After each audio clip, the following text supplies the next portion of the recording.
Hey, welcome to this latest video that we have that shows you how to use dSIPRouter to do domain routing with FusionPBX. So we're actually doing the whole life cycle here. So the first thing we're going to do is install FusionPBX on a Amazon image. dSIPRouter is already installed on the Amazon image. We did a video about that a while ago. I'll have a link to that video in the notes below.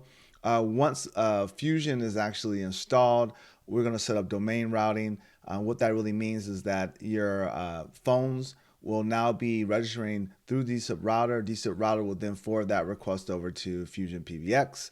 And then from there, we will actually talk through setting up dSIPRouter as an outbound proxy. That means that all of your carriers and configuration will be in dSIPRouter. You will be pointing FusionPBX to dSIPRouter, which isn't a big deal when you have just one FusionPBX server. But remember, you guys are going to scale the business, right? So you're going to get a lot of customers. So you're going to have multiple FusionPBX servers most likely. So in that case, you want to be able to have all of this information centralized in one central server, and dSIPRouter should be that server for that. And then the last thing that we'll do is that we'll use the MeltAPI, which is one of the latest projects that we've been working on here at dOpenSource. And that API provides basically a thin layer on top of FusionPBX. So you can do things such as create domains, create extensions, outbound routes, destinations, things of that nature. We are continuing to build and grow on that particular API. But we'll be showing this simple, how do you create a domain in this video. So, all right, we have a lot going on. If you like the content that we're creating here and you see the value that we're providing, please click the like button below.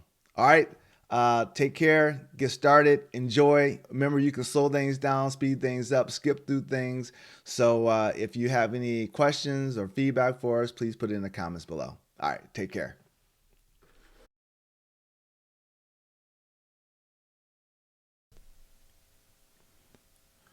Okay, so what we need is a dSIPRouter instance, and we need a FusionPBX instance. The dSIPRouter instance is going to be installed via the AWS Marketplace image that we have out there already. And there's a video that shows that. I'm going to put a link to that video in the actual description of this video. And so once you get that installed, you're going to need to install FusionPBX. So we're just going to go over to our console. Let me go ahead and log in again here.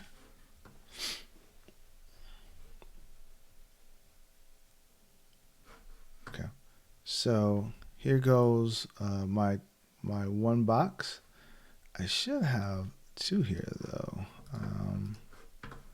Maybe there are in different locations. No, okay. So one box is running in, US East 1, and one's running in US East 2. So that was kind of crazy. So what we'll do, I'm going to kill this box here. And I'm just going to terminate this instance here. This FusionPBX instance. I want to make everything in the same region. That way I don't have to keep flipping back and forth. All right, so what we're going to do is launch a new instance. We're going to name it FusionPBX.flyball.co. And I'm going to look for Debian 12 image. There goes one. I'm going to select it.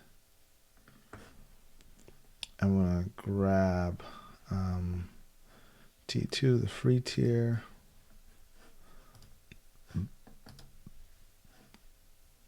Grab my key pair.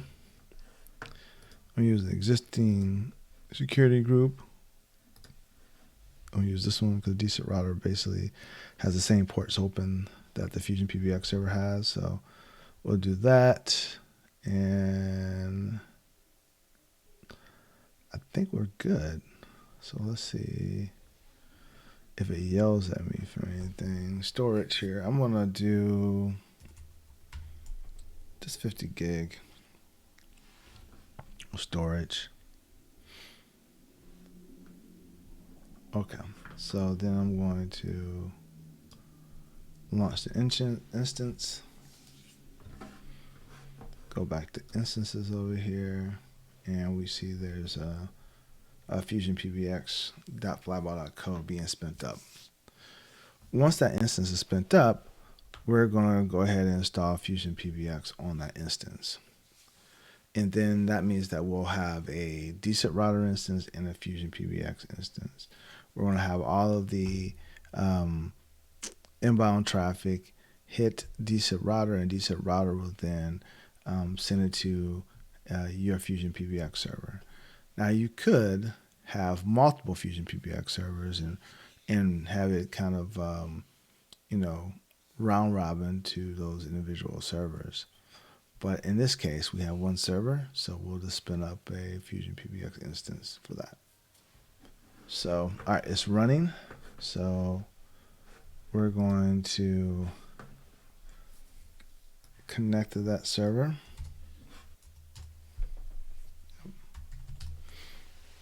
All right, so now we're on this FusionPBX box.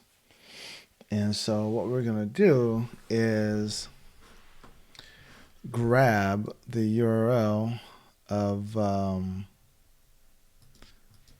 FusionPBX installer. So FusionPBX install.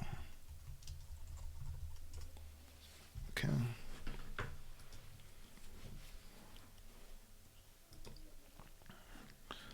So the first thing we need to do is do an app update, app upgrade to the box if we need it. So we'll do that.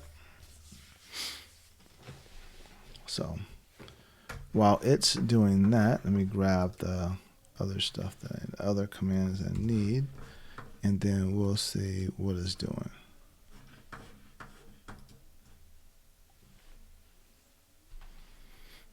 I want to go to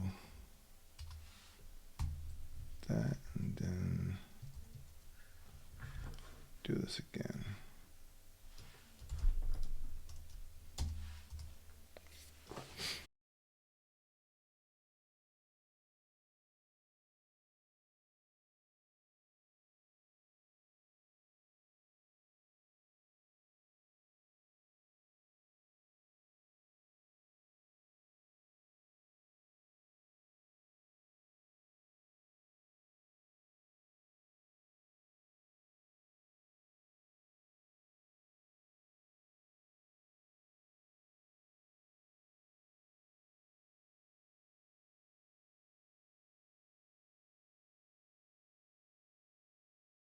So let's go ahead and get started configuring FusionPBX to show how you would use dSIPRouter to pull domains and at the end of the day be able to do domain pass-through authentication, which is really just having your phones register to dSIPRouter. dSIPRouter will then forward that request onto the FusionPBX server that is defined for that particular domain. All right, so let's go ahead and get started. So the first thing I'm going to do is log in to my FusionPBX box. I saved the credentials that I used or I received when I installed the box. So let me go ahead and put those in.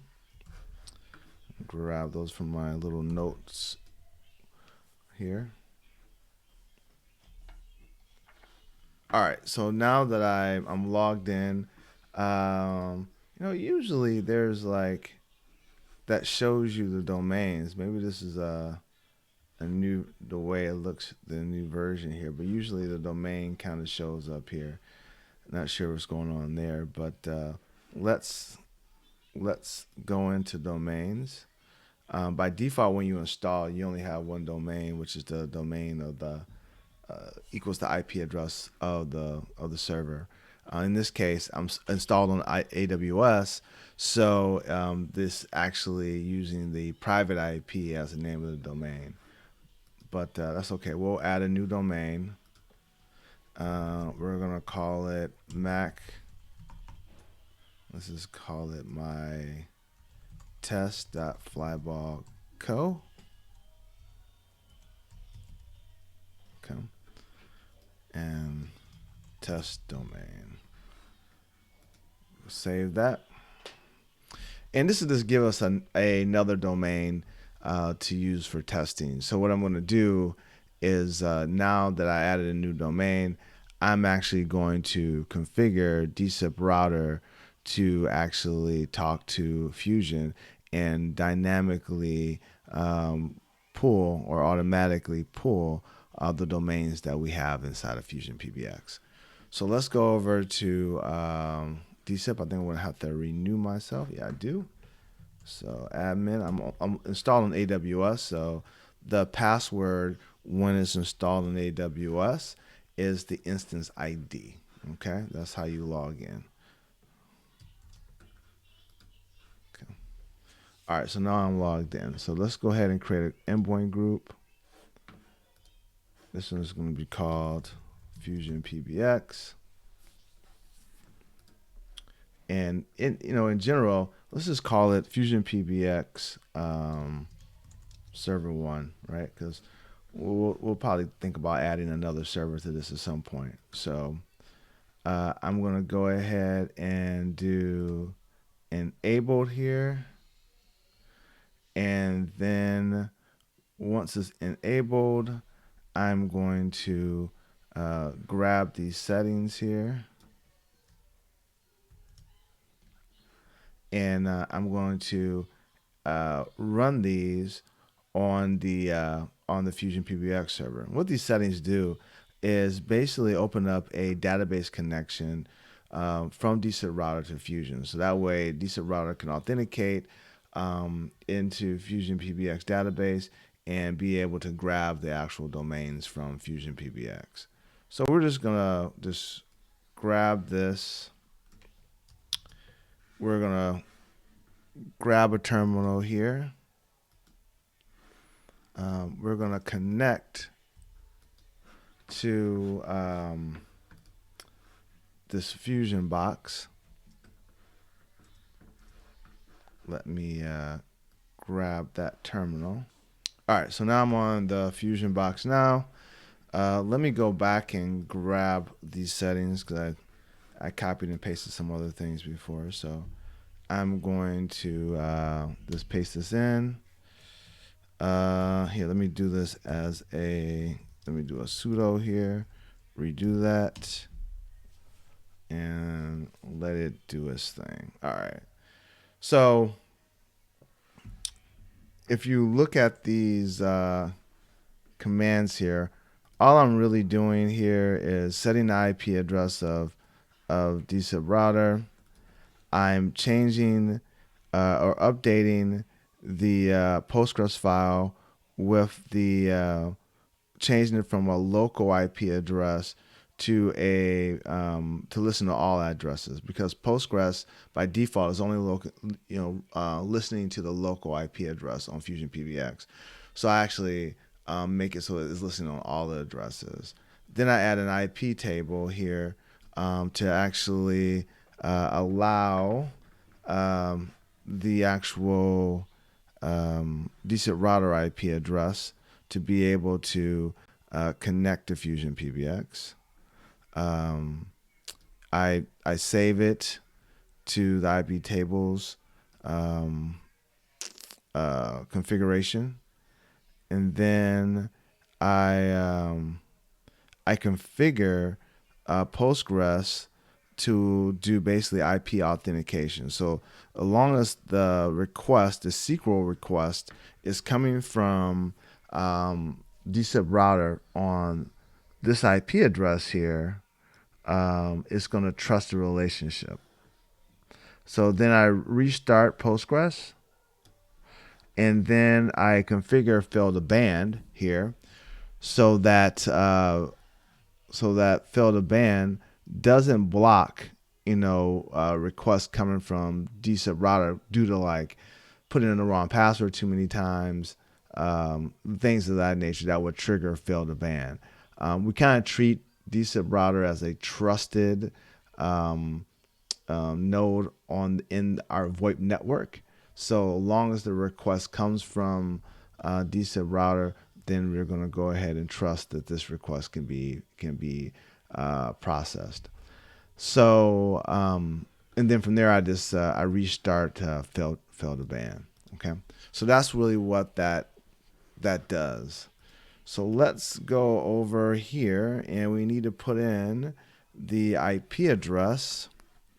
Let me go back to my browser screen here. So we already copied this over. Now we just need to specify the IP address of the Fusion box or domain name. In this case, we'll just use the IP address for right now. Okay, and so now we have FusionPBX server 1. So let's go ahead and add that.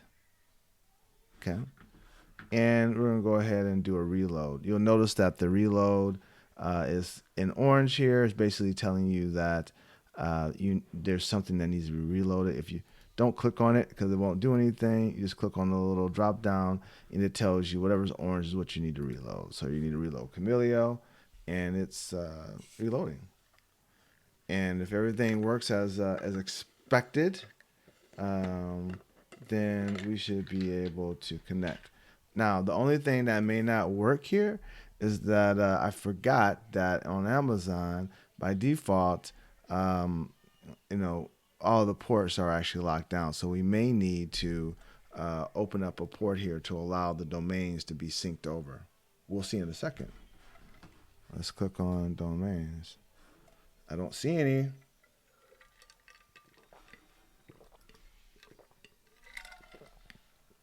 So I think that's the case here. So Postgres runs on what port? Let's go see real quick. So let's go back to our terminal and do a netstat minus anp grep post. All right.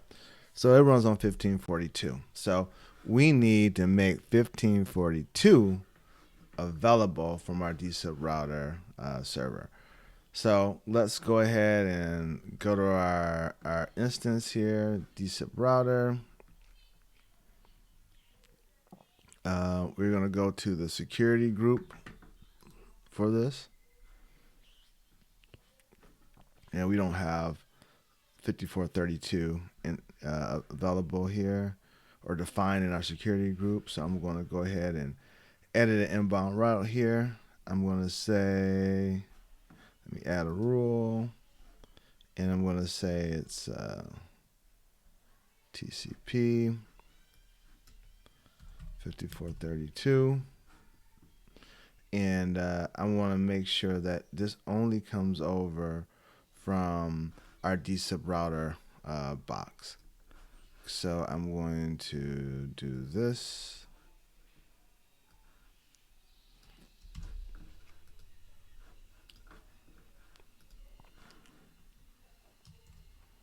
Okay, I put 32 Postgres, right?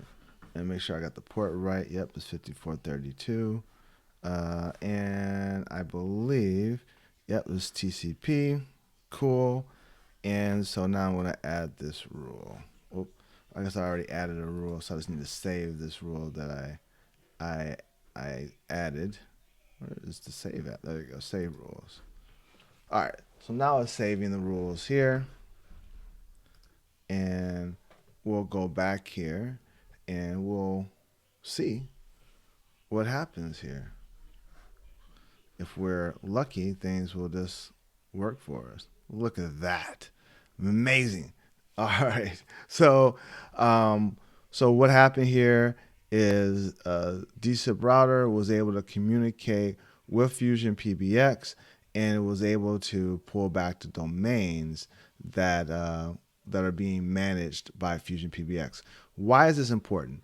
So why this is so important is because as you scale out your VoIP infrastructure, and you're gonna have multiple customers, because basically most people, I'm assuming, most people that's listening to this are going to create a domain per customer. So every new customer you get, you're gonna create a domain, and then you're gonna have extensions under that domain. So what happens with dSIPRouter understanding what domains are available in a particular FusionPBX server, now you can have your extensions registered to dSIPRouter, and dSIPRouter can then figure out what domain the request is coming from or being requested of, and then it can route it to the FusionPBX server that actually manages that particular domain. So right now we only have one domain. So one FusionPBX server. So what you're seeing here is that the default domain when we install the server is this 172 address, and the domain type is dynamic, meaning that it's something that we dynamically picked up from FusionPBX, and it was created by the FusionPBX server one endpoint group that we configured, and the domain authentication is passed through, meaning that you can actually set this up so that the phones will just register through dSIPRouter. We pass authentication through to the backend FusionPBX server. And that's it. So you see the same thing, this server here as well. So let's just test this out, make sure it's working, make sure you guys understand what we're doing here. So right now we have, we have 2 domains.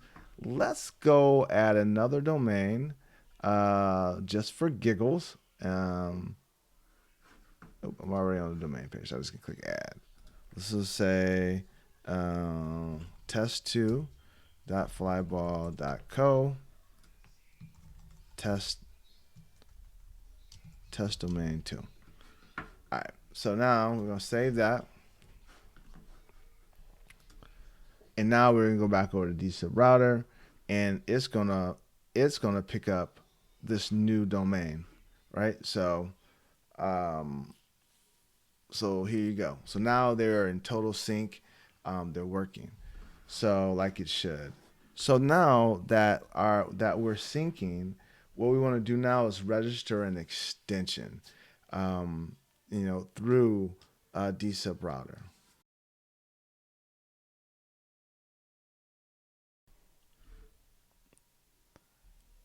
All right, so now that we've actually set up domain routing in the last segment, we're going to create an extension in the test flyball.co domain that we created. So let's go ahead and add an extension. It's going to do extension 1000. Click save here. So that we can, and I'll take the password here, put this into my buffer. I am going to go and grab a terminal and set it up so that we can see what's happening. So here I am logged in to the actual AWS instance. Go to use sudo to go give elevated privileges. And then I'm just going to use sngrep to kind of see what happens, to kind of show what happens at a SIP level. And then what we're going to do is also go ahead and register a user here. I'm just going to use this particular one here. I have something called WebRTC testing. So the name of the domain is test.flyball.co. That domain really does not exist. We're using the whole concept of outbound proxies to kind of route the request over through dSIPRouter to the FusionPBX server itself. So these domains don't have to exist as long as they can be routed to a server that knows how to deal with that domain. And then I'm going to put in the username, and this is the password I pasted in, and then we just need the outbound proxy, and that outbound proxy is going to be the IP address of the dSIPRouter box, which is this right here. And okay, so now let's go unregister here, and then if everything works right, we should be able to register without a problem. So there it is. We were able to register. So let's go look and see what that looked like from a registration standpoint. Okay. So the registration came over. Let me move the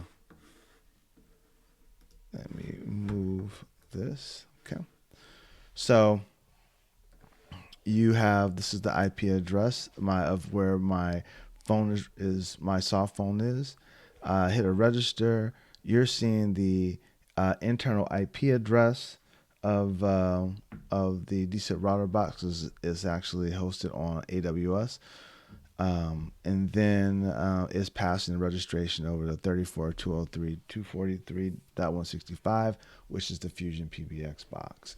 And it goes through its normal cycle. There's no unauthorized, and then it's registered with an actual authorization header in it. Yeah, because this register doesn't have an authorization header. It comes back and says unauthorized with a www authenticate, and then it sends back authentication header here. So now it's registered without a problem.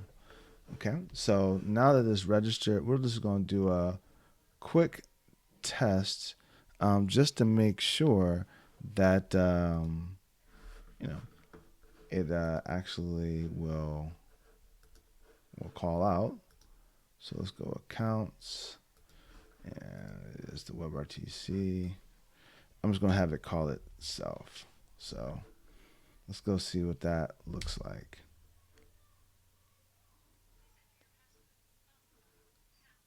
Yep, you probably can't hear this, but it called, and let me move this out of the way, and we go down to this completed call here. Oops, wrong one. Okay.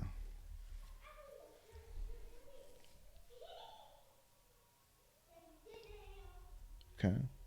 So let's see what happened here. So the invite went to the external IP address, and then from there, the invite went over again. I have to get an authorization header.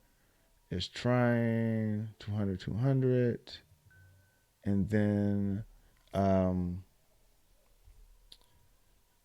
200, and then the ACK went to the dSIPRouter box, and then from the dSIPRouter box, it went to the public IP address of this server. It's because they're on the same network, so it was able to route there without a problem. And then we sent the buy, and everything went like it should. All right, so this is fine since both the boxes are on AWS. So I mean, there's a couple of different approaches. We could make everything use the external IP addresses when routing, but in this case, it didn't. It doesn't matter because they're on the same network. So really, no harm here in this model. All right. So now that we have calls being able to route over to the FusionPBX box without a problem.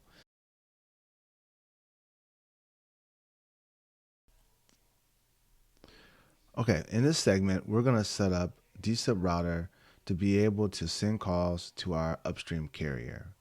And then what we're going to do is configure FusionPBX to send and route calls to dSIPRouter.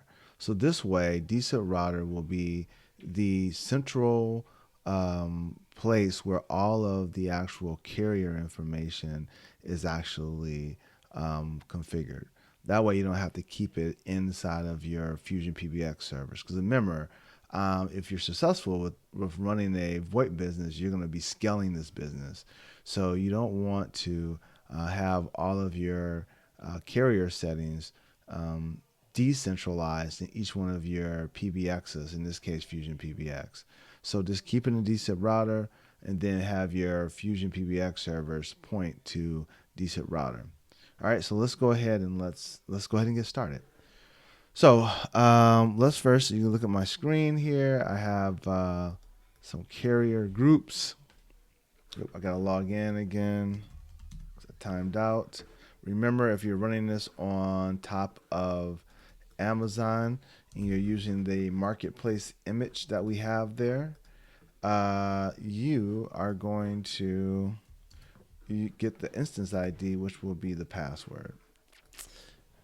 So we have some predefined carrier groups that comes out of the box. We are going to use Flowroute. So let's go ahead and configure Flowroute.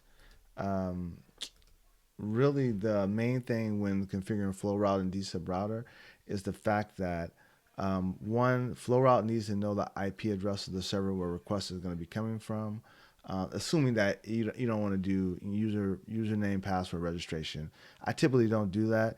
dSIPRouter does support it, but in this case, I'm just going to do IP authentication.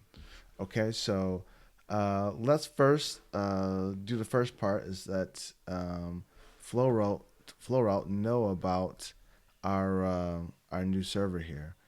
So I'm going to do IP authentication, and I'm going to add a new IP. This is going to be my test dSIPRouter instance on AWS. The IP address of where the request is going to be coming from is going to be the IP address of dSIPRouter here.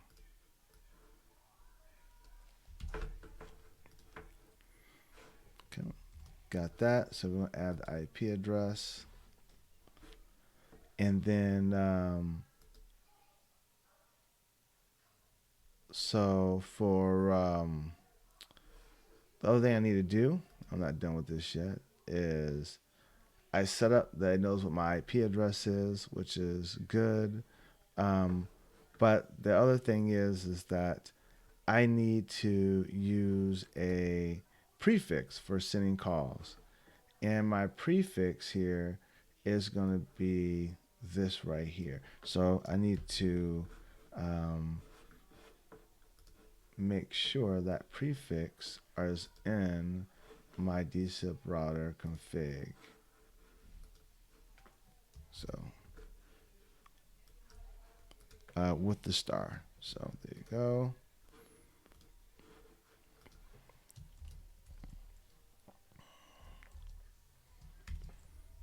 Okay.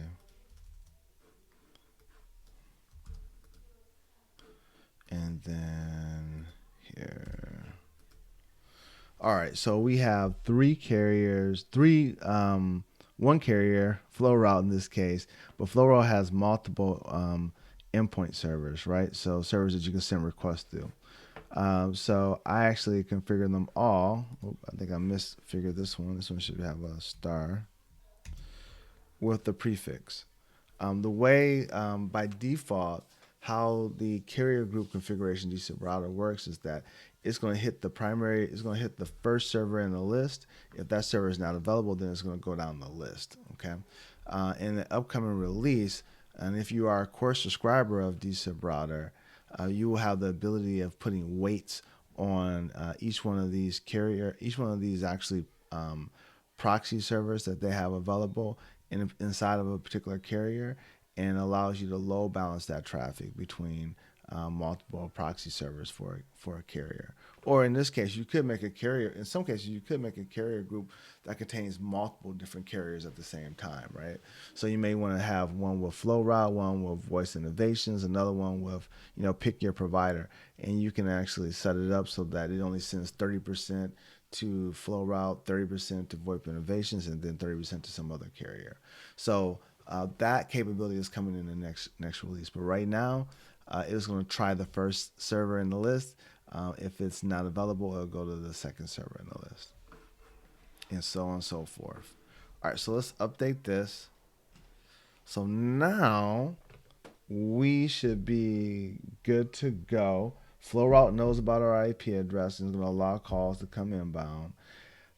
We told dSIPRouter how to actually send calls by putting a prefix in place. Now we just need you to go outbound routes. Outbound routes specifies like different calling rules, and you can say, hey, from this prefix or from this prefix or to this particular number, you should be using this carrier. In our case, we're going to send all calls out of the Flowroute carrier, right? And we're just going to update that. So that's really all we needed to do here. I'm going to do a reload on the Camilio config and make sure it's all active inside of memory, and then we are going to configure. So now dSIPRouter is configured. Right now we just need to configure FusionPBX so that it sends calls to it. So let's go do that. So the first thing we want to do is add a gateway. And this gateway here, we're going to call it dSIPRouter gateway. The proxy is going to be the IP address of the server here. And I think that's already in my list. And I don't want to register because we're using IP off here. Let's go here. I think this is really all we really need to get started. There's a bunch of options here, but these are the main options here. So, all right, so that's that. And then we're going to go over to outbound routes. And what that's going to basically do, very much like what we did in dSIPRouter, we need to specify whenever we have a call that needs to go outbound, I want to send it out of this gateway, which is dSIPRouter. And I want to specify that I want to do it in 11 digits. The carrier requires that it's 11 digits, so the 1 has to be included going outbound. I think that's it. I think that's all we need to care about here. So we have the gateway configured to point to dSIPRouter from Fusion, and we also have an outbound route inside of FusionPBX. So let's go ahead and give it a try. Let me go to my terminal and bring up my phone. I'm going to call our office 1-888-907-2085, and we will see what actually happens. Pretty sure. Wow, look at that. Looks pretty good, actually. My phone's not ringing. Oh, wait a minute. You know what? It won't ring because it's calling the office, so we won't be able to hear it. But we can go check and see what's going on by looking at the capture. So let's go ahead and, oh, now it's ringing. It's ringing our office phone now. I'm just going to hang up on it there. There. And it's going to keep ringing because we have a ring group here. So it just thinks that that the one agent didn't pick up, so it's going to keep calling. So, but let's go back and look at what it looked like. And it looks like, let's see here. Let me just grab this out of the way. And I want to go over here. Oh, I must have hit S and grep by accident. So let's redo this call again here. I must have canceled it by accident. So let's go ahead and do it again. So 188.907.2085. All right. So now, call comes over from the actual Fusion box, hits the internal IP address of in this case, is hitting the IP address of dSIP again, and then it's sending it out to the carrier. And you can see it actually placed the prefix in front of it. And then from there, it's going out, and then I hit a cancel on it to kill the call. So, so what you're seeing here is that if I just go back to this view here, you have pass-through authentication happening in this invite coming from my soft phone, and then you had it on this other leg here that Fusion then placed a call outbound to dSIPRouter, and dSIPRouter then sends that traffic over to the carrier, right? Because the reason why we're able to see all of this is that I'm doing this capture on the dSIPRouter box, so it actually is sitting in the middle of everything that's happening here. So that's how you would set up, two things: dSIPRouter to be a proxy out to your carrier, and then also configuring FusionPBX to actually send all the traffic to dSIPRouter, which will then pass it out to the carrier. Okay, so we saw both sides of that. All right, so let's now move on to our next section.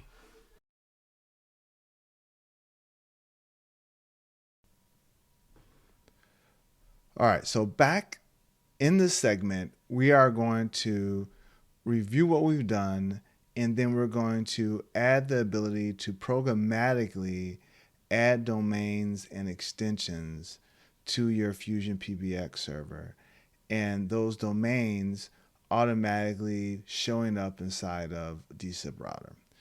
So let's get started. Let's first take a look at our browser, and just to reconfirm what we have done in the past. So we created a couple of test domains here. So test.flyball.co, test.2flyball.co. When we created the second one there, we actually had the domain actually show up here.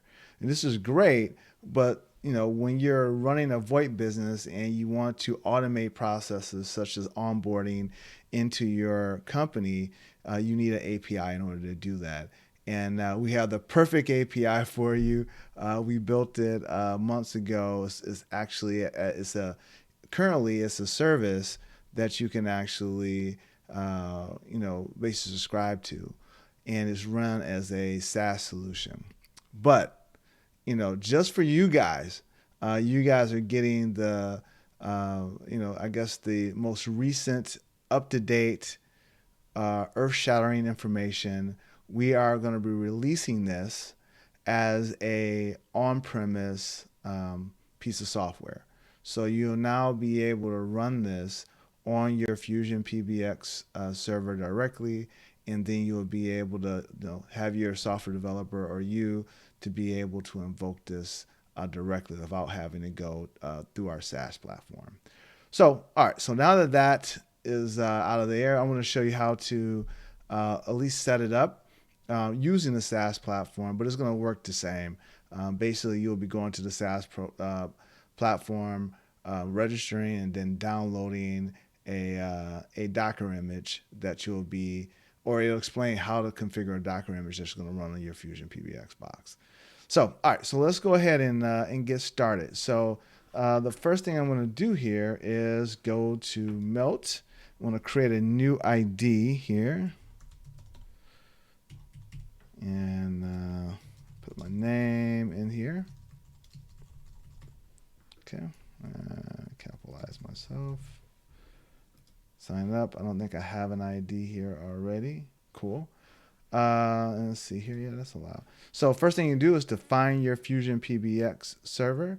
So either host name or IP address. I think my IP address is it's here. It's my FusionPBX box. So that's that.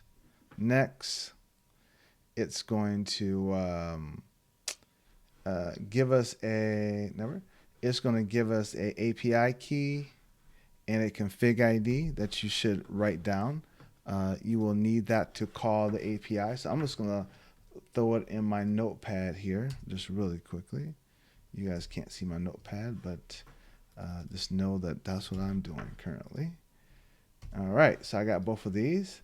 Next thing is that we need to run this command here.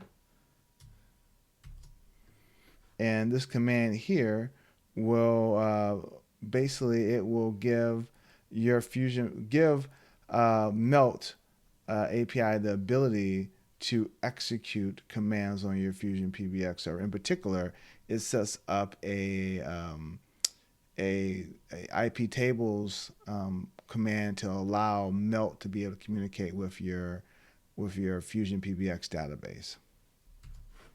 So I'm going to take that and I am going to go over to my terminal, put that in. I believe this is the right box. Let's just make sure this is the right box. All right. Yep, that is the right box. Put this command in. Oh, I'm not. You need to be sudo in order to do this. So let's do it again now that I'm sudo. And it's going to make some changes. And now that that's done, let's go ahead and test. Now that we have the MeltAPI configured on our FusionPBX box, we're now going to use the MeltAPI in order to interact with it. Now the MeltAPI is on Postman, so you can just literally just search for Postman MeltAPI, and then you will come here. You're going to have to be signed in order to interact with it, but that's pretty simple. What you're going to notice is that the collection, which has the APIs, are under collection, and then environments is where you define how, basically all the specific configuration parameters to allow you to authenticate and interact with the API. So this token here is the token that I received from the Melt API when we configured it, and then the config ID as well. So those are there. Also, we'll specify a domain name. This is the domain that we want to create. Okay, so I just made it as a parameter to make it easier for when people are testing. So now that those are there, I'm going to set my environment to testing. This is important. This is what makes these variables here live, so that we can actually use those for testing out the API. The first thing we're going to do, we're just going to do a get domains. So we just want to see the domains that we have just to validate that the API is actually working. Okay, so all right, so that actually ran, and we have our test domain, test2. There's 3 domains, just like we saw on Fusion. There's 3 domains. Okay, so what we're gonna do now is do the same thing. Let's just make sure we're still logged into dSIPRouter. We're not, so let's log back in again. And let me grab the instance ID of that, which will make it, there it goes. And there I am, too many windows up. Okay, so now we go to domains. Right now we have 3 here as well. So let's go ahead and interact with the API and add a new domain. All right, the first thing that we're going to do is validate that the environment that we set up contains the domain name that we want to create. Okay, So again, we want to create test3.flyball.co. Right now, there is no test3. So let's go back and create it. So we're going to use the post command here. You can see here that the domain name that we actually want to create will be replaced in the name attribute of the JSON payload that we're actually pushing over. The description will also be the domain name, but you don't have to make it the same. You could add a description here, just from a scripting perspective, and just to kind of automate testing. That's what we did. And then the config ID will be the config ID that was given to us when we set up the MeltAPI. So let's go ahead and trigger it. So hit a send. It comes back. It says, hey, basically a domain name was created for you. Or a new domain was created. Here's the domain ID. If we go to the dashboard here and refresh, sometimes with Fusion you have to reload. We'll see in this latest version of Fusion. There it is. It's there. And let's go over to dSIPRouter domains. Let's reload that. And it is here as well. So, this is a quick way how you can create, domains, and then the API allows you to continue down creating extensions, outbound routes, destinations, gateways.